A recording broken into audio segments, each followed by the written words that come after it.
Hi everyone, it's Rachel back with the Shades of Orange, and today I'm here to do another horror and thriller wrap-up. If I had a theme for this wrap-up, it would be going into a book with the wrong expectations. It happened to me several times in the last while, and I'm here to tell you about it. Of course, I have some great books to recommend, and all that being said, let's get started. First, let's talk about mysteries and thrillers, and I read The Broken Girls by Simone St. James. This story is told over two timelines, one being back in the past in the 1950s following a boarding school where girls are sent when they are broken or unwanted. This could be a case where they are acting out, or if they are the illegitimate child of someone and they just basically want these girls to go away.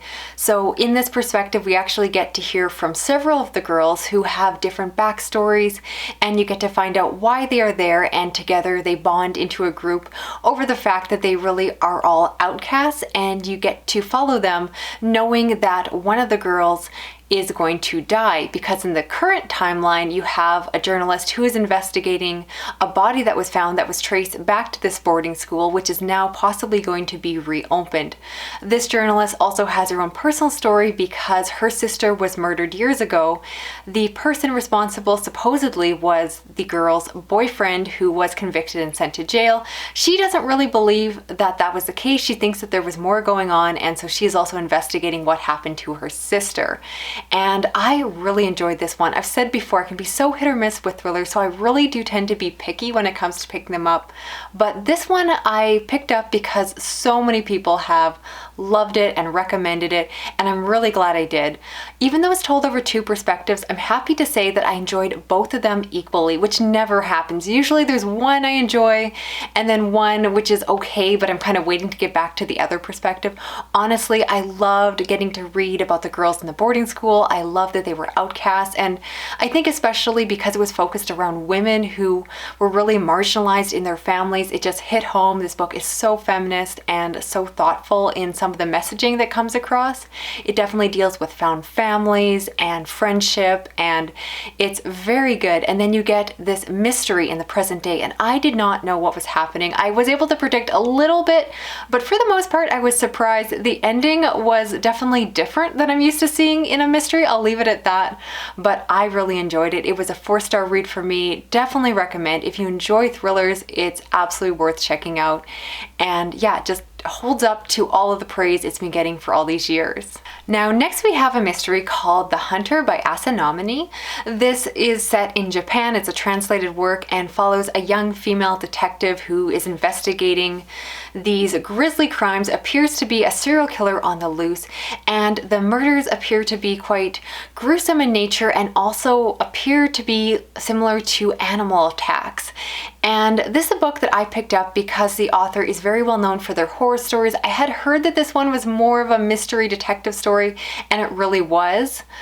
But I made the mistake when I picked it up that because it has this element of these brutal animal-like attacks, I mistakenly thought this was a werewolf book. So when you want to talk about going into a book with wrong expectations, I spent the entire book waiting for a werewolf to show up. And I don't think it's a spoiler to say that there is no werewolf. And so if you go into this book, don't look for a werewolf. It will really mess with your expectations.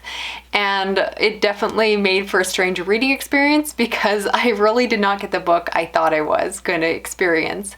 Overall, the book was just okay. The mystery was a little bit lackluster. I kind of like the main character. It's kind of a cliche, but she was this like tough female who was dealing with all of the rude comments of the police force, really a lot of sexist remarks about her, and just having to fight against that. So it was very cliche, things I liked, but overall I just found it to be a dry mystery and I wasn't overly invested. The most interesting part was involving the animals and learning more about that piece, but I'll leave it there so I don't spoil the actual story. But honestly, I wouldn't really recommend this one, and it just left me wishing that I read a book that actually had a werewolf in it, so go figure.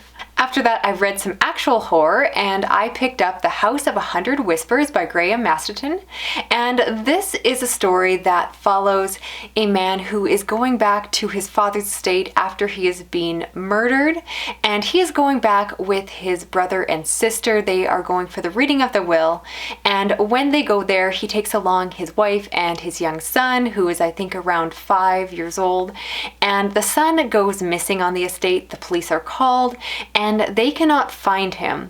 So the premise or setup of the story is basically them searching for this boy in this estate, and it's a question of whether or not the house itself is somehow responsible for his disappearance. Is there something supernatural going on? I will say that this is a horror book, so you definitely do have some elements that come into play, and I really do like that setup. When you have a missing child, I find it very compelling. My issues with this book was the fact that there was just some details that didn't make sense. So hear me for a moment, and if you were a parent, your child has gone missing, it is now getting to be dark and late, and the police cannot find them, I would be beside myself. I would not be able to eat. I would just be in a state of shock. And instead, the parents and their aunt and uncle and all of that went and ordered takeaway from a restaurant, and they spent a lot of time in this book deciding on their orders. Everyone got something different, and it was just some really weird plot details. There's also some talk in this book about DNA, and the science in this book is just a little bit hokey. There's just some assumptions made about DNA that aren't correct, and the characters just did not seem to understand how DNA worked, and it just really bothered me because even people without any kind of science background understand the basics of how DNA works, and these characters did not. They were really dumb. So I enjoyed the premise of the book. I didn't mind the supernatural elements, but the execution fell flat because there was just a lot of plot holes or things that I just kept picking at that just kind of lost my suspension of disbelief, if that makes sense. Moving on, I also read A House at the End of the Lake by Josh Malerman. This is a novella about two teenagers that go on a first date. They decide to go canoeing, and when they're out in the lake, they discover that there is an entire house beneath the lake, and they go and investigate. I picked this up under the impression that it was a horror book, and once again, my expectations really kicked me in the butt because this book is more of a romance book. This book actually has quite low ratings, and I think it's the fact that because of the name Josh Malerman, this book came out fairly recent after Bird Box came out, and so a lot of people picked it up and assumed that it was going to be creepy. It is atmospheric, but honestly it's much more of a romance story. It's much more almost like fantastical than horrifying. It's not scary at all, and I just kind of found myself losing interest as I went along. So not one I'd personally recommend, and if you are going to pick it up, you have to know that you're picking it up for the contemporary story that it is, not for some creepy underwater horror adventure that I was looking for.